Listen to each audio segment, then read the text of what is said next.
ओम शांति। 5वीं और 6वीं शताब्दी के बीच एक बहुत ही ज्ञानी व्यक्ति, जो कि महात्मा बुद्ध के 27वें उत्तराधिकारी थे, अन्यतरा,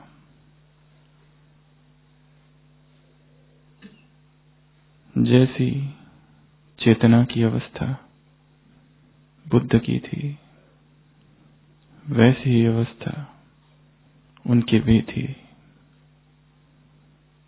एक बार दक्षिण के किसी राजा ने उन्हें अपने यहाँ बुलाया।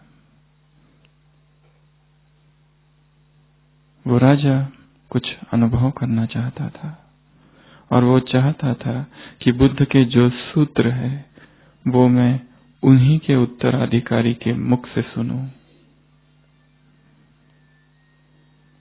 कैसा अनुभव होता है ये वो जानना चाहता था। तो अन्य तरह वहां जाते हैं, परंतु अपने साथ एक सेवक भी ले जाते हैं। और जब राज्य में पहुंचते और राजा बहुत स्वागत करता है और बाद में सभा में कहा जाता है कि उन सूत्रों को पढ़ा जाए, तो अन्य तरह अपने आप में चुपचाप बैठे रहते हैं और उनके साथ जो उनका सेवक था उसको कहते हैं कि तुम पढ़ो। तो राजा थोड़ा सा दुखी होता है ये देखकर कि मैं तो इनके मुख से सुनना चाहता था, और जो सेवक जिस प्रकार से सूत्र पढ़ता है उसमें बहुत सारी व्याकरण की त्रुटियां, उच्चारण की त्रुटियां, परंतु इतनी बड़ी सभा, राजा क्या करे। परंतु वो तो चाहता था कि मैं इनके ही मुख से सुनूं, ये ज्ञान मैं वैसे ही सुनना चाहता हूं जो बुद्ध ने जिस अवस्था में सुनाया। और धरती पर इसके अतिरिक्त और कोई व्यक्ति नहीं है, परंतु अब वो भी क्या करे, क्योंकि उन्होंने ही कहा था अन्य तरह ने अपने सेवक से कि तुम सुनाओ।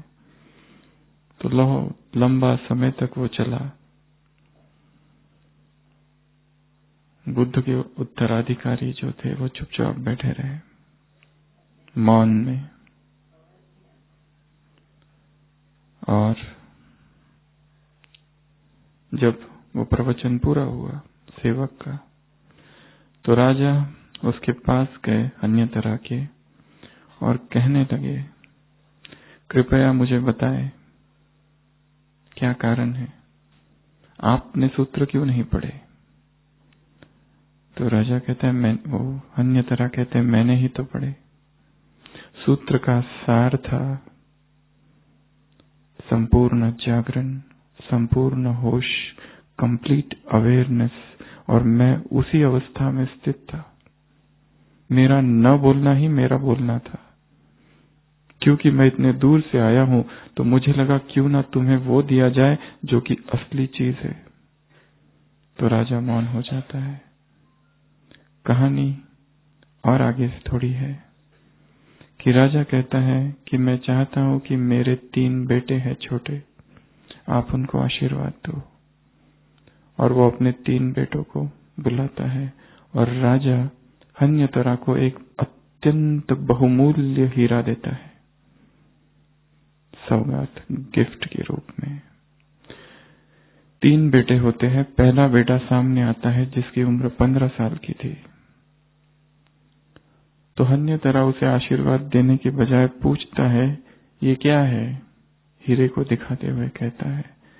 वो 15 साल का बच्चा कहता है ये अत्यंत बहुमूल्य हीरा है, ऐसा हीरा इस संसार में और कहीं नहीं हो सकता। और उसकी बात सच थी, उसकी बुद्धि बहुत ही कुशाग्र थी, जो उस छोटे बच्चे ने ये जान लिया कि ये हीरा बहुत ही बहुमूल्य है। फिर दूसरा बच्चा 10 साल की उम्र, उसको भी अन्य तरह यही पूछता है ये क्या है। तो वो बच्चा कहता है ये अत्यंत दुर्लभ हीरा है, और ऐसा हीरा ये मेरे ही पिताजी के पास हो सकता है और किसी के पास नहीं हो सकता, क्योंकि इसकी सुरक्षा के लिए ही कितनी बंदोबस्त की आवश्यकता है। ये जो दूसरा बेटा रहता है ये पहले से अधिक बुद्धिमान होता है। फिर एक छोटा सा तीसरा बेटा होता है 7 साल की जिसकी उम्र, उसको भी पूछा जाता है ये क्या है बताओ, तो वो कहता है ये मुझे तुम क्या पत्थर दिखा रहे हो, सच्चा जो हीरा है वो तो स्वयं आप हो, और आपके अंदर जो चेतना है वही सच्चा हीरा है।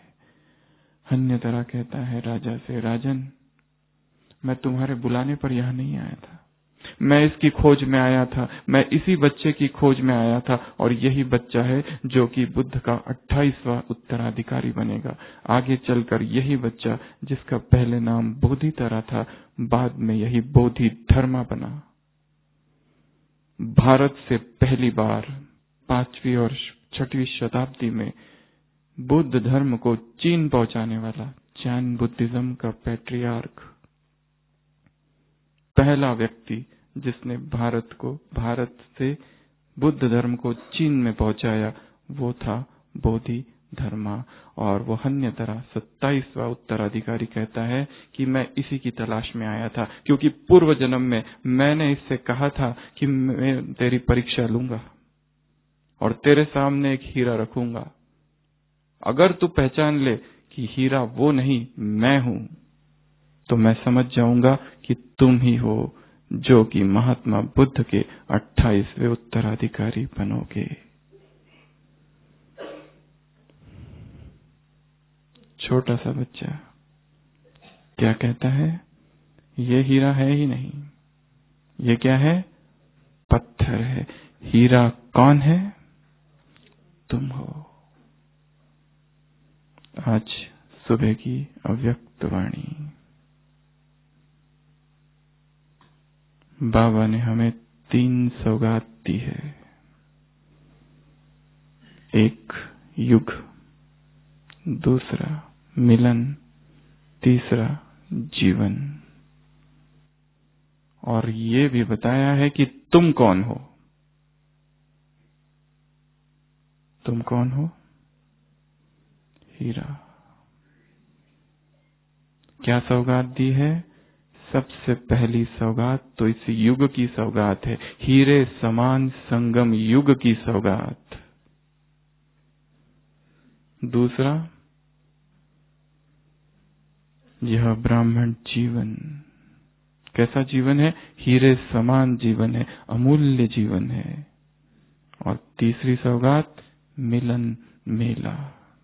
ये भी मेला कैसा है, अमूल्य है, परंतु इन तीनों से बढ़कर तुम हो। और तुम कौन हो, हीरा हो। संसार में भी हीरे होते हैं, तुम चैतन्य हीरा हो, 5 खूबियों वाला। पहला, चमकता हुआ हीरा। कैसे हीरे हो, चमकते हुए, कोई धूल इसमें नहीं है।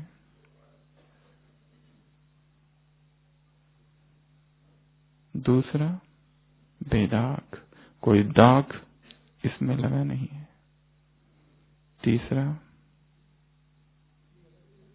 सच्चा हीरा, झूठ इसमें नहीं है। सच जिसमें भरा है, फॉल्सहुड ट्रेड जहां नहीं है। चौथा, अमूल्य हीरा। तुम्हारे सामने संसार के हीरे क्या है, 5 पैसे के। और 5वां, नंबर 1 हीरा, नंबर 2 नहीं। नंबर 2 अर्थात शोक वाटिका में बैठी हुई सीता। नंबर 2 अर्थात फरियाद करने वाले। तुम फरियाद नहीं, तुम याद में रहने वाले हो। तुम शोक वाटिका में नहीं, तुम कहाँ हो, बाप के संग में रहने वाले हो। ऐसे तुम हीरे हो। कैसे हीरे, चमकने वाले। कैसे हीरे? बेदाग, कोई दाग नहीं। कैसे हीरे? सच्चे। कैसे हीरे? अमूल्य, जिनका मूल्य नहीं लगाया जा सकता, प्राइसलेस। कैसे हीरे? नंबर 1, 2 नहीं, 1। फरियाद नहीं, याद। शोक वाटिका नहीं, अशोक वाटिका।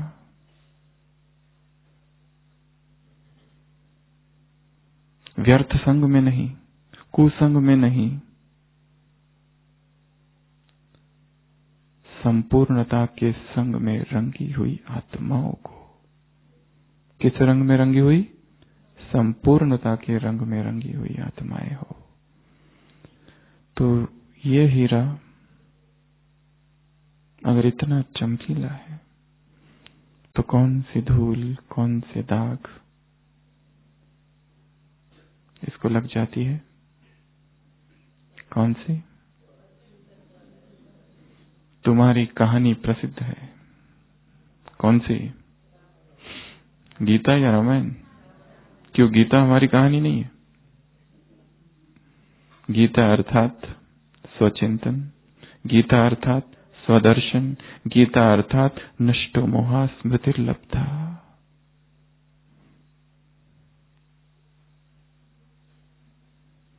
स्थितोहम गत संगः, स्थितोहम गत संदेह। अर्जुन की यह स्थिति, ये वचन कि हे गोविंद, हे गोपाल, हे केशव, मैं अब कैसा हूं? संदेह से परे हूं, स्थित हूं ऐसी अवस्था में। करिष्ये वचनम तव, तू जो कहेगा, आप जैसा कहेंगे, अब मैं वैसा करने के लिए कटिबद्ध हूं, तैयार हूं। रामायण अर्थात क्या? पर दर्शन और पर चिंतन। बाबा ने कहा तुम ये प्रैक्टिकल में स्वरूप में लाते हो। क्या, गीता या रामायण? रामायण। रामायण तो सुनी है ना सबने, भारत में तो बचपन से सुनाई जाती है। 5 पात्रों के परचिंतन और परदर्शन पर खड़ी है पूरी रामायण। पहली मंथरा, देखा इसको राज्य मिल रहा है, देखा और सोचा। दूसरी कैकेयी, देखा और फिर सोचा उकसाने के बाद। तीसरा शूर्पणखा, देखा ये तो बहुत ही सुंदर अच्छा कुमार है।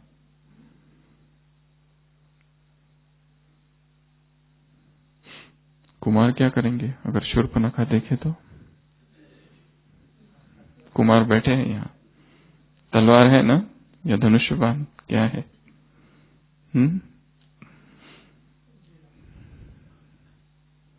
चौथा रामन स्वयं, परचिंतन और परदर्शन करने वाला, पर स्त्री।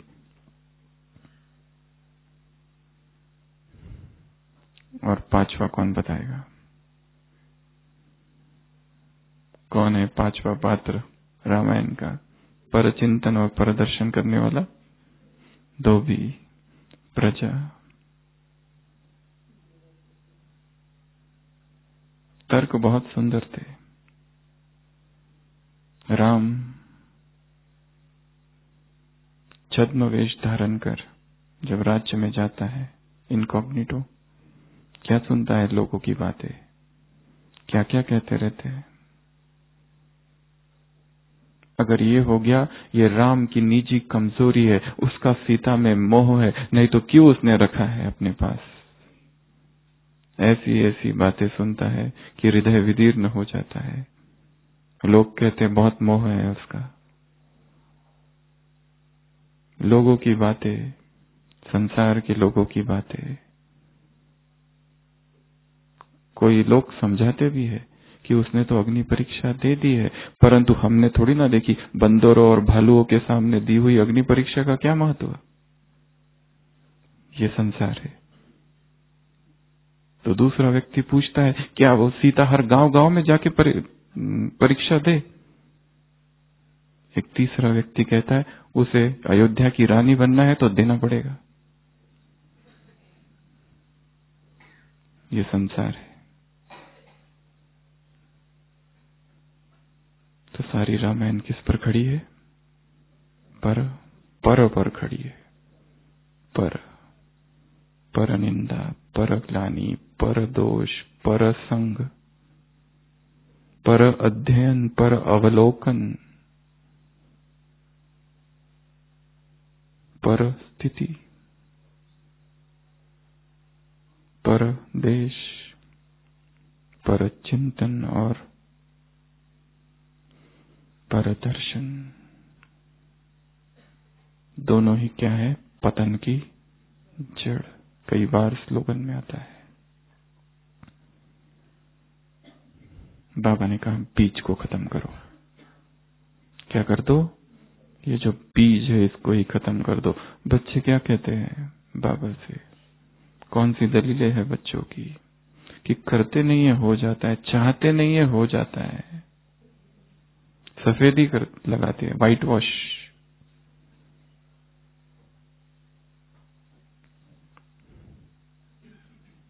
पर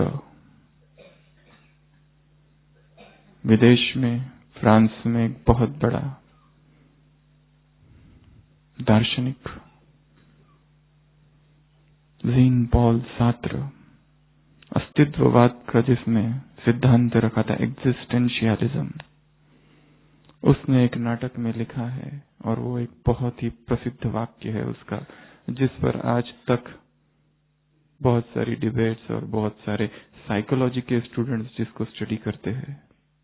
3 पात्र है, तीनों को ही नरक की सजा सुनाई गई और 3 पात्र नरक पहुंचते हैं और आश्चर्यचकित होते हैं। यहाँ तो कोई यमदूत नहीं, कोई मशाल लेके खड़ा नहीं है, कोई दुख देने वाला, दर्द देने वाला, तड़पाने वाला, पीड़ा पहुंचाने वाला, ऐसा कोई भी सितम ढाने वाला कोई भी नहीं दिखाई देता। ये कैसा नरक है?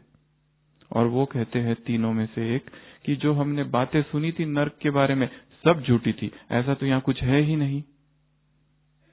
पर एक दूसरा व्यक्ति कहता है अब हम तीनों को ही रहना है यहाँ इस बंद कमरे में। The hell is other person, the other is hell, दूसरा ही क्या है? नरक। ये वाक्य है। सारी महानताएं अंदर छुपी है। जैसे ही बाहर दृष्टि जाती है दूसरे के तरफ और उसका चिंतन चालू हो जाता है, उसका दर्शन करने लगते हैं, यही एक सजा है। फिर उसके अवगुण भी हम धारण करने लगते हैं। दी अदर इज हेल, दूसरा नरक है। इसके लिए बाबा हमेशा कहते हैं ये सारे परों को क्या काट दो, कट कर दो। पर चिंतन, पर दर्शन, पर मत, पर संग। एक पर के लिए छूट दी है, कौन सी? पर उपकार।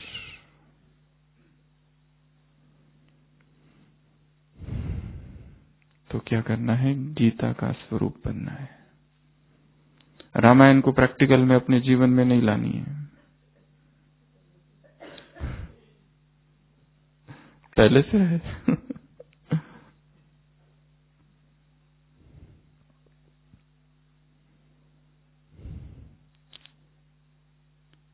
क्या होता है परचिंतन से? एक तो दुख, शोक वाटिका। मुरली की हेडिंग क्या है? हानियां। तो पहली हानि दुख, दूसरा फरियाद। इसके अतिरिक्त भी कुछ कहा है मुरली में? 10-12 घंटे थे बाबा, शाम को 6 बजे से दूसरे दिन 6 बजे तक। तो हानियां क्या क्या है? सोचा किसी ने? शक्तियां नष्ट हो जाती है और परिस्थितियों में मजबूत नहीं रह सकते और खुशी गायब हो जाती है और उदासी सी छा जाती है और भगवान से दूर हो जाते हैं, श्रीमत का उल्लंघन होता है। ये बात अंदर ही अंदर खटकने लगती है, उड़ती कला का पुरुषार्थ नहीं हो जाता है, स्थिति डाउन हो जाती है। न अमृत वेला, न मुरली का चिंतन, कर्मयोग की स्थिति नहीं। The other is hello.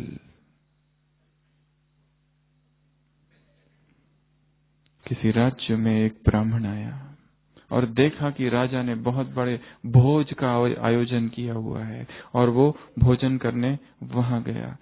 और वहां पर एक व्यक्ति था जो भोजन परोस रहा था। उसकी थाली में भी उसने भोजन परोसा और उसने थाली ली, और ब्राह्मण अब भोजन करने ही वाला था कि उसको पता नहीं चला एक चील ऊपर से जा रही थी, जिसके मुंह में मांस का एक टुकड़ा था, और वो मांस का टुकड़ा उस चील ने छोड़ा और सीधा उसकी थाली में गिरा, और ब्राह्मण को पता ही नहीं चला। उसने वो खाना खा लिया और उसकी मृत्यु हो गई। यमदूत आए ढूंढने के लिए कि दोषी कौन? क्या वो राजा दोषी है कि जिसने ये भोज का आयोजन किया, या वो चील दोषी है जिसने ऊपर से ये मांस का टुकड़ा नीचे गिराया, या वो मांस का टुकड़ा दोषी है, या ये ब्राह्मण के कर्म दोषी है? ढूंढने लगे दोषी कौन है, तो उनको समझ में नहीं आया किसको ले जाए अब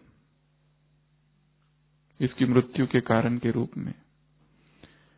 थोड़ी देर वो लोग बैठे रहे, यमदूत, उनकी मीटिंग ऊपर होती रही, विचार विमर्श करते रहे किसको ले जाए, कौन दोषी है।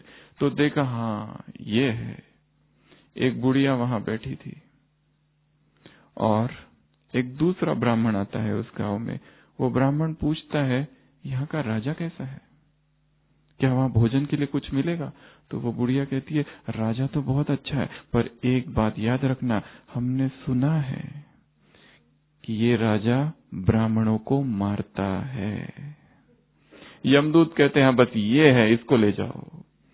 पर चिंतन और पर दर्शन, ये है वो पर चिंतन पर दर्शन करने वाली, ये योग्य है लेके जाने के। तो बाबा ने क्या कहा है? पर चिंतन पर दर्शन क्या है? पतन की जड़ है, पुरुषार्थ ही रुक जाता है। इसलिए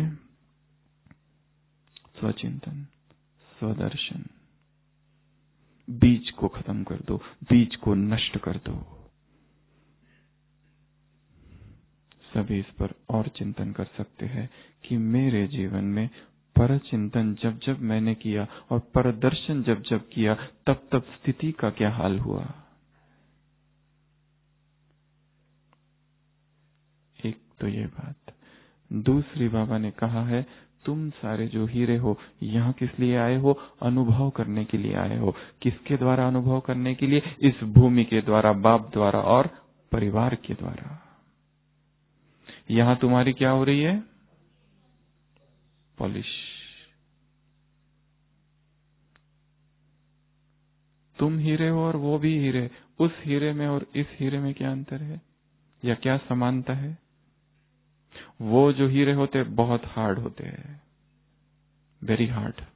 तुमको भी कैसे बनना है फिर? ऐसे शक्तिशाली हार्ड। वो जो हीरा होता है कैसा होता है? ट्रांसपेरेंट होता है, पारदर्शिता का गुण उसमें होता है। तुम में भी जीवन में ऐसी पारदर्शिता हो, छिपाने के लिए यहाँ कुछ नहीं, व्हाइट वॉश करने के लिए वहाँ कुछ नहीं। अपनी ही कमजोरियों को सफेदी लगाते हो और कहते हो कि दूसरों की कमजोरी की वजह से ये हुआ। मैंने पर चिंतन पर दर्शन किया। white washing one's weaknesses.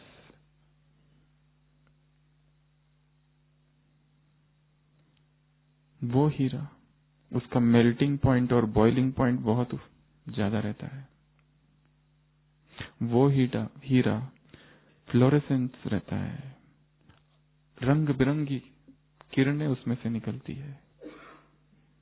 क्या हमारे जीवन से ऐसी रंग बिरंगी किरणें निकल रही है? ऑक्ट्राहेड्रल होता है वो जो क्रिस्टल होता है, 8 उसके डायमेंशंस होते हैं, अष्ट शक्तियां।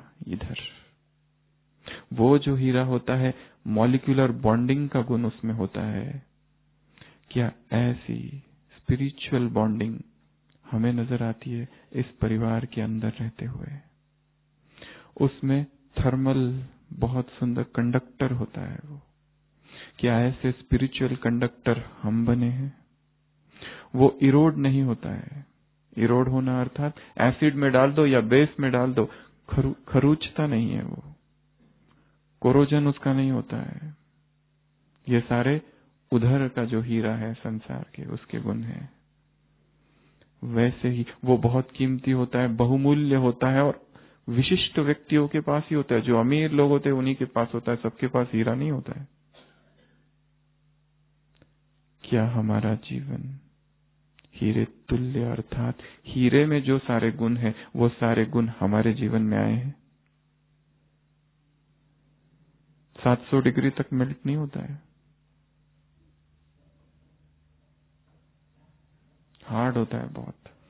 कांच को भी काटने के लिए प्रयोग किया जाता है, चमकता कैसा है। तो हीरे के जो गुण, फिजिकल प्रॉपर्टीज है, वो इधर भी स्पिरिचुअल रूप में हमारे अंदर आनी चाहिए। छिपाने के लिए कुछ ना हो, जीवन क्या हो, खुली किताब।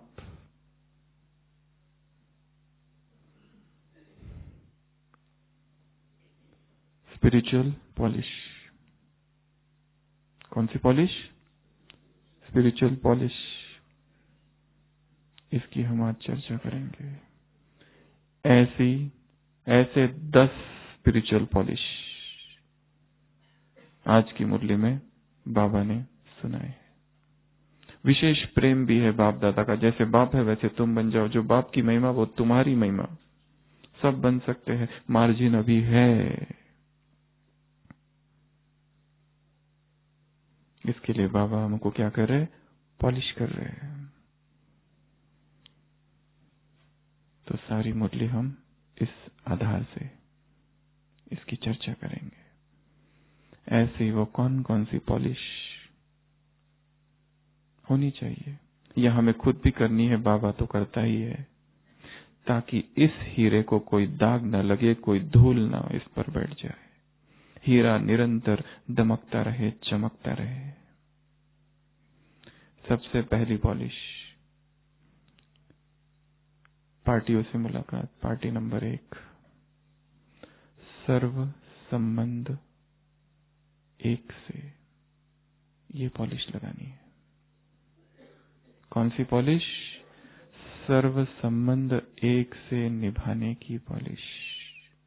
दूसरों से प्यार करके तुमने देख लिया, किस किस से प्यार किया, किस किस में मोह रखा, व्यक्तियों में, पोतरे धोतरों में, किस में रखा, जेवर में, संबंधियों में, तन मन धन सब कुछ गवा दिया। धन कितना था, कहां वो सोने के महल, और अब कहां रहते हो, ईंट और पत्थर की बिल्डिंग। कहां वो महल और कहां ये झोपड़ियां। पिछले संडे भी कहा था 1% बचा है। तन भी कैसा, जवानी की है, नाम की जवानी है खाली, नेमसेक। मन अशांत भटकता हुआ। क्या क्या हो गया जब जब हमने दूसरों को याद किया, क्या क्या हुआ जब जब हमने व्यक्तियों में, वस्तुओं में मोह रखा। बाबा ने कहा तुम्हारी बुद्धि भटकती रही, एक रस नहीं हो पाए, नष्टो मोह नहीं हो पाए। जो बुद्धि द्वापर से भटकती रही, अगर अब भी भटकती रहे तो क्या कहेंगे? The other is hell. The other is hell.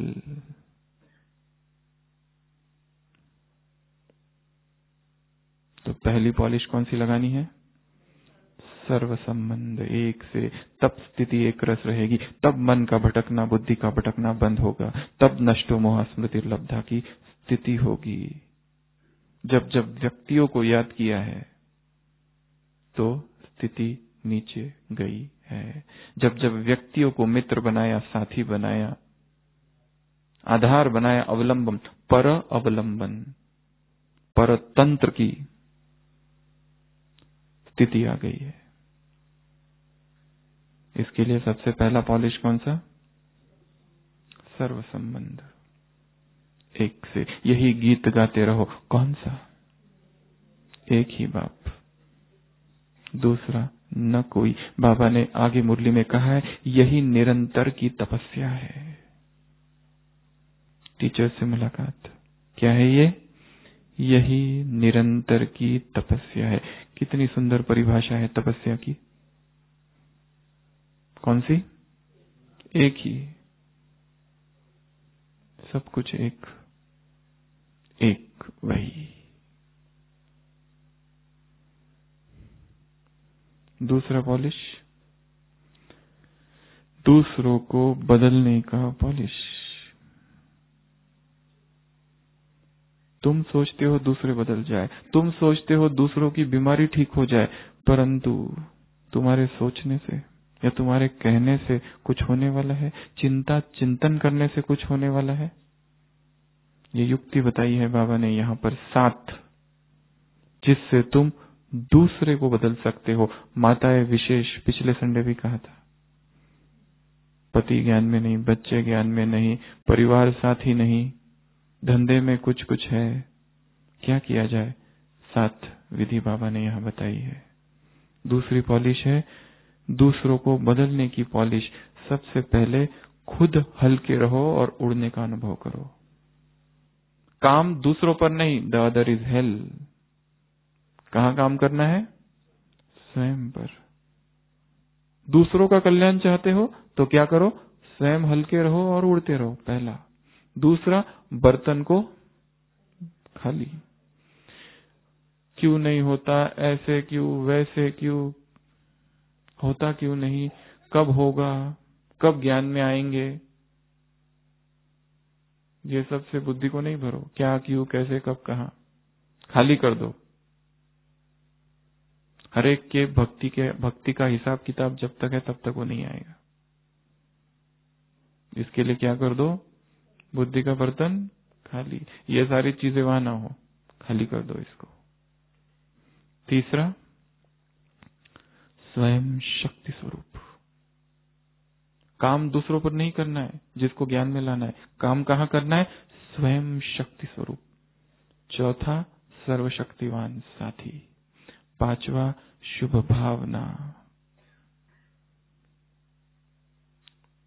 छठवा, अगर बंधन में हो तो याद से काटो बंधनों को। और सातवां, स्वयं को छुड़ाओ। दूसरों को छुड़ाने की चिंता नहीं, दूसरों को नहीं छुड़ाओ। किसको छुड़ाओ? स्वयं को ही छुड़ाओ। ये 7 विधि है दूसरों को परिवर्तन करने की, दूसरों को ज्ञान में लाने की। इसमें कहीं पर भी दूसरों पर फोकस है ही नहीं। फोकस कहाँ है? सारा स्वयं पर, स्वचिंतन पर है, दूसरों पर नहीं। सारे जो प्रश्न है मन में भरे हुए, खाली कर दो उसको। हम कहते हैं प्रश्न दूसरों की वजह से उत्पन्न हो रहे हैं, परंतु उदाहरण बहुत सुंदर दिया जाता है। एक कुआं है जिसमें पानी है ही नहीं और उसमें एक बकेट ऊपर से डाली जाती है। एक दूसरा कुआं है जिसमें पानी है, बकेट गई, पानी ऊपर आया। पानी है इसलिए ऊपर आया। अगर पानी हो ही नहीं तो बकेट में पानी आएगा? नहीं आएगा। तो कारण बकेट नहीं है, कारण पानी है। अगर भरा हुआ है चिंताओं से और हम कहे ये बकेट कारण है, दूसरा कारण है, तो नहीं कहा जाएगा। है इसलिए तो आ रहा है,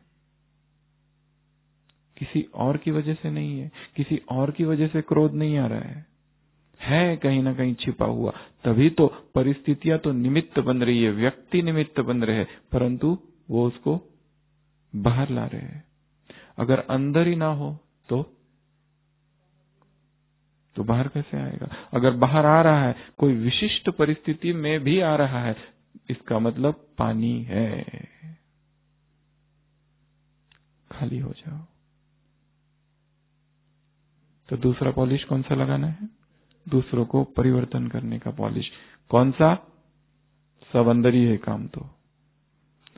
तीसरा पॉलिश, स्वयं को भरने का पॉलिश। दूसरा बताया खाली करने का। तीसरा क्या है? स्वयं को सर्व शक्तियों से, सर्व खजानों से भरने का पॉलिश। एक भी खजाना खाली ना हो। खाली होंगे तो क्या होगा? माया दस्तक देगी, माया हलचल होगी। इसलिए क्या कर दो? Double lock, double busy. इसलिए क्या कर दो? याद और सेवा का लॉक लगा दो। ये नहीं कहो हम तो है ही याद में, है ही याद में तो खुशी कहाँ है ही याद में तो वर्षा क्यों नहीं ले रहे। ये अलबेलापन नहीं दिखाओ कि हम तो है ही याद में। स्वयं को सर्व खजानों से भर देना। क्या कर देना? खाली नहीं। खाली रहोगे तो हलचल होगी। ये भी नहीं कहना कि ये खजाना तो है, ये नहीं है। सहन करने की शक्ति है, शांति की शक्ति नहीं है। सारी शक्तियों को स्वयं में भरना, उसके लिए शक्तिशाली अमृत वेले की आवश्यकता है। शक्तिशाली योग और शक्तिशाली ज्ञान का चिंतन, तभी आत्मा भरपूर होगी, खाली नहीं होगी। तो दूसरा बताया, बुद्धि को व्यर्थ से खाली कर दो। और तीसरा बताया, कौन सी पॉलिश लगाओ? स्वयं को सर्व खजानों से भरने की पॉलिश। और खजाने सारे अंदर ही है। पाउलो कोएल्हो के द्वारा लिखी एक बहुत ही प्रसिद्ध किताब है द अल्केमिस्ट।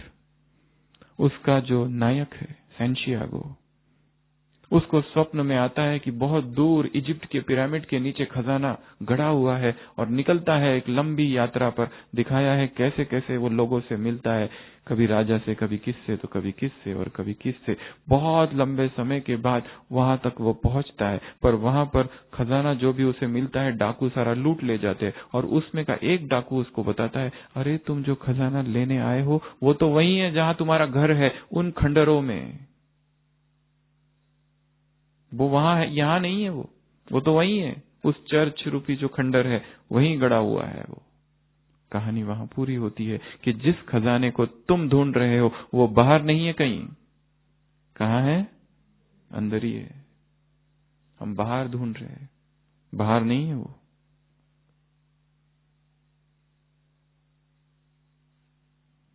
स्वयं को सर्व खजानों से भर देना।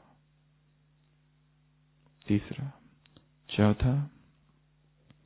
चौथा पॉलिश, स्वयं को पूज्य स्वरूप में स्थित कर देना। मंदिरों में जिनकी पूजा हो रही है वो कौन है? तुम हो। पुजारी से तुम क्या बन गए हो? पूज्य बन गए हो। मंदिर में मूर्ति को कहाँ रखा जाता है? ऊपर, नीचे नहीं रखा जाता है। अगर नीचे रखेंगे तो कोई मान नहीं देगा। यहाँ पर भी तुम अपने स्थिति रूपी आसन को ऊंचा कर दो। ये नहीं कहो कि दूसरे रिगार्ड नहीं देते। दूसरे रिगार्ड तब देंगे कब? जब तुम स्वयं को रिगार्ड दोगे, जब तुम स्वयं को मान दोगे, अर्थात जब तुम स्वयं समान में स्थित होंगे। स्वयं को रिगार्ड देना अर्थात समान। मैं श्रेष्ठ आत्मा हूं, मैं महान आत्मा हूं। इस चिंतन में रहना। मंदिरों में जिसकी पूजा हो रही वो मैं हूं। मंदिरों में जिसे के सामने भक्त कीर्तन कर रहे हैं, वो किसका कीर्तन है? मेरा कीर्तन है। तो यदि मैं इतना श्रेष्ठ हूं, इतने मेरे दिव्य गुण है, श्रेष्ठ कर्म है, तो ये संकल्प कैसे आ सकता है? ये तो मांगने का संकल्प है कि मुझे रिस्पेक्ट दो, रिगार्ड दो। एक भिखारी किसी व्यक्ति के पास आता है और भीख मांगने लगता है, तो वो व्यक्ति उसे इतनी डांट पिला देता है कि कभी उसने इतनी डांट नहीं खाई होगी। और उस भिखारी को कहता है, तुम कुछ मेहनत का काम क्यों नहीं करते हो, केवल फुकट की रोटी खाते हो। तो वो भिखारी कहता है, क्या आपने कभी भीख मांगी है? वो व्यक्ति कहता है, नहीं। मांग के देखो, सबसे ज्यादा मेहनत का यही काम है। इससे ज्यादा मेहनत का काम दुनिया में कोई है ही नहीं। और वास्तव में भीख मांगना ही वास्तव में सबसे मेहनत का काम है। कितनी योजनाएं बनानी पड़ती है जब किसी को मांगना पड़ता है कुछ। सम्मान दे दो, प्रेम दे दो, केयर दे दो, अटेंशन दे दो। क्या इससे बड़ा कोई मेहनत का काम है दुनिया में? ये सबसे ज्यादा मेहनत का काम है।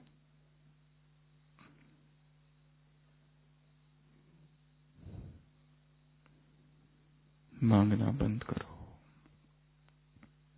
बिन मांगे मोती मिले, मांगे मिले ना भीख।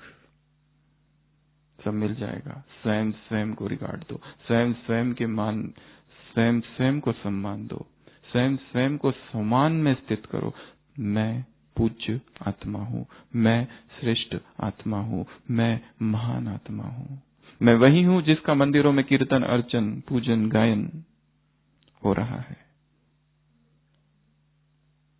चौथा, पांचवी पॉलिश, झटकू। कौन सी पॉलिश? झटकू पॉलिश। नई पॉलिश निकली है ये। एक धक से सब कुछ स्वाहा करने वाले। ऐसे नहीं आज ये छोड़ा कल वो छोड़ेंगे, परसों वो छोड़ेंगे। एक धक से छोड़ना है तो सीधा छोड़ दो। बाहर का खाना धीरे धीरे छोड़ा या एक धक से छोड़ा? कि सोचा आज इस दुकान का छोड़ता हूं, अगले महीने में दूसरे दुकान का खाना छोड़ूंगा, ऐसे सोचा? क्या कैसे छोड़ा? एक धक से छोड़ दिया। फिर ये बाकी क्यों नहीं छूटता विकार और उसके सूक्ष्म रूप? वो तो कितनी आसानी से क्यों छोड़ा, जानना बहुत जरूरी है। एक धक से कैसे छूट गया? वहां क्यों नहीं सोचा नहीं अभी एक महीना तो खा लेता हूं, फिर अगले महीना ये करूंगा, फिर वो करूंगा, फिर धीरे धीरे एक एक छोड़ूंगा? ऐसा नहीं किया। Complete understanding is complete freedom. Complete understanding is complete freedom. संपूर्ण ज्ञान हो गया, संपूर्ण जागरण हो गया और तुरंत मुक्ति हो गई उससे। जब व्यक्ति को संपूर्ण किसी बात की अंडरस्टैंडिंग हो जाती है तो वो अपने आप छूट जाती है। जब पता चल जाए व्यर्थ क्या है, जब क्रोध के नर्क से आदमी गुजर जाता है और पता चल जाता है ये है काम का नर्क, क्रोध का नर्क।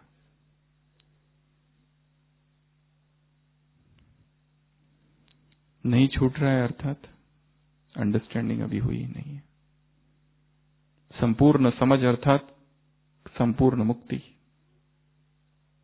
शायद नहीं समझे इसलिए मुरलियों में आता है समझा समझा समझा। बाबा संदिग्ध है, उसे पता है किसी को भी कुछ नहीं समझ रहा है। अगर समझ गया तो छूट जाओगे। झटकू, एक धक से स्वाहा, एक धक से सब कुछ छोड़ने वाले। छठवा,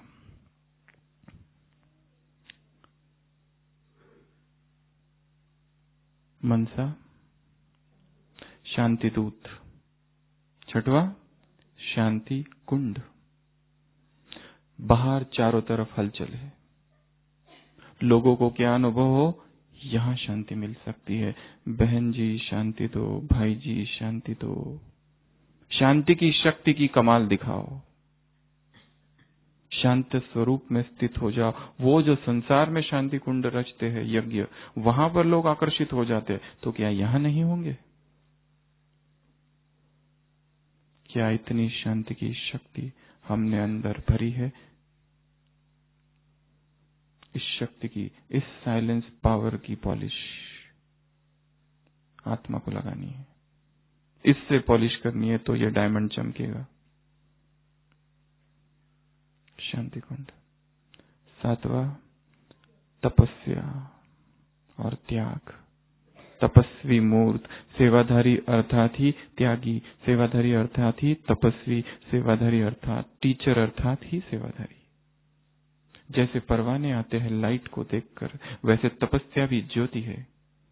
इस दीप्ति को देखकर वो परवाने आ जाएंगे और तपस्वी बन जाएंगे। तो यदि आत्मा को चमकाना है तो क्या चाहिए? तपस्या। आत्मा को चमकाना है तो क्या चाहिए? त्याग। तपस्या और त्याग की पॉलिश। 8वीं मनसा सेवा। वाणी की सेवा से तो आत्माएं आती है, परंतु मनसा सेवा से जो आत्माएं निकलेगी, जो प्रत्यक्ष होगी, कैसी होगी? शक्तिशाली होगी, क्योंकि हमने धरनी को तैयार किया है। जिन आत्माओं का कोर्स कराना है, सुबह सुबह अमृत वेले जो लोग गाइड की सेवा करते हैं, वो उन सारी आत्माओं को इमर्ज करो जो आज सारे दिन भर में यहाँ ओम शांति भवन में आने वाली है, और उनको अमृत वेले ही ज्ञान सुना दो। यहाँ खाली रिवीजन होगा जब वो सामने आएगी। अमृत वेले ही उनको बस 2 बातें, तुम कौन हो और क्या हो, मैं कौन, मेरा कौन, इनको वहीं पक्का करा दो बस। तो यहां ज्यादा बोलने की जरूरत नहीं पड़ेगी, नहीं तो बड़ी बेरहमी से हम लोग रहम करते हैं कभी कभी, 1-1 घंटा पकड़कर। चिंता होती है पता नहीं मिलेगा कि नहीं। ऑलरेडी सब जगह जाके पीस पार्क, म्यूजियम, फिर यहाँ आते, उनको जल्दी जाना होता है, परंतु हम भी सोचते कैसे इसको बाप का वर्षा ना मिलता है। देखता ही हूँ आज, चाहे सेंटर जाए या ना जाए, पूरा 7 दिन का कोर्स 15 मिनट में तो इसकी बुद्धि में डाल के रहूंगा, तब तक नींद नहीं, चैन नहीं। रहम में भी बड़ी बेरहमी है। तो काम क्योंकि खाली वाणी के तल पर चल रहा है, काम किस तल पर होना चाहिए? मनसा सेवा। तो 8वें नंबर की पॉलिश कौन सी है? मनसा सेवा की पॉलिश। 9वें नंबर की पॉलिश पोस्ट अमृत वेला पॉलिश। 12 घंटे बाबा मुरली चला रहे हैं, उस 12 घंटे में इतनी बातें और न मालूम कितनी कितनी बातें हुई होगी, वो तो मुरली में छपी ही नहीं है। क्या क्या बाबा ने बैठकर कहा होगा, कौन कौन से ग्रुप मिले होंगे, किस किस को वरदान दिया होगा पर्सनल, वो सब तो बातें हैं ही नहीं। 12 घंटे। तो 9वीं पॉलिश है बाबा के 3 रूप, बाप, बृहस्पति और टीचर। टीचर क्या कहता है? बधाई देता है। किस बात की? सभी सब्जेक्ट में full marks, pass with honour, और स्वयं संपन्न बन औरों को संपन्न बनाए उमंग उत्साह के साथ। बृहस्पति या भाग्य विधाता क्या कहता है? भाग्य की अविनाशी लकीर। बृहस्पति की दशा वृक्षपति है, वृक्षपति का दिवस है गुरुवार। तो ये पॉलिश बाबा से, बाप का संबंध, टीचर का संबंध, वृक्षपति का संबंध या भाग्य विधाता का संबंध, इस संबंध में वो क्या क्या कर रहा है? बधाई दे रहा है। मुरली में कहा है ये जो पर चिंतन पर दर्शन है, इसकी विदाई की बधाई समारोह मनाओ। क्या करो? विदाई का बधाई समारोह मनाओ। 10वीं पॉलिश। ये पॉलिश तब लगानी है जब उदास हो जाओ और अकेले हो जाओ। कौन सी पॉलिश है माताएं बताएंगी। आज की मुरली में प्रश्न है आखिरी, उसका उत्तर। मैं बाप की बाप मेरा। और पॉलिश कौन सी? शिव शक्ति। शिव की जो शक्ति है, इस वाक्य को लिख के रखो। शिव की जो शक्ति है वो मैं हूं। बहुत पावर है इस वर्ड में, इस लाइन में। शिव की जो शक्ति है वो कौन है? मैं हूं। शिव की जो अर्धांगिनी है वो कौन है? मैं हूं। पावर ऑफ शिवा, मैं हूं। बहुत पावर है इसमें। केवल बोलने मात्र से स्थिति का अनुभव होता है। तो 10वीं पॉलिश कौन सी? मैं साधारण आत्मा नहीं, मैं शिव शक्ति कंबाइन। तो अकेले नहीं होंगे, उदास नहीं होंगे। तो ये टोटल 10 पॉलिश है जो कि लगाते रहना है। तो क्या होगी? आत्मा चमकती रहेगी, आत्मा बेदाग रहेगी, आत्मा सच्ची रहेगी, आत्मा अमूल्य रहेगी, आत्मा नंबर 1 रहेगी। सबसे पहली पॉलिश, सर्व संबंध एक से। ऐसा शायद ही कोई होगा जिसने दूसरों से मोह रखा और दुख न पाया। है कोई ऐसा? सबने अनुभव किया है। अगर इस जन्म में नहीं तो दूसरे जन्म में। सब कुछ गवा दिया तुमने, तन मन धन। बुद्धि भटकती रहती है, टाइम वेस्ट, पैसे वेस्ट, संकल्प वेस्ट, उस व्यक्ति का सोचते रहो।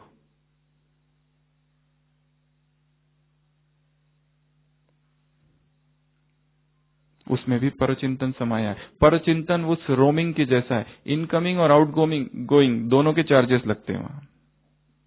परचिंतन और प्रदर्शन किसके जैसा है? रोमिंग के जैसा है। खुद बोलो तो भी कटते हैं, न बोलो खाली सुनो तो भी कटते हैं। इसके लिए रोमिंग को याद रखना। परचिंतन कर रहे हो मतलब आप रोमिंग में जा रहे हो, संभाल के।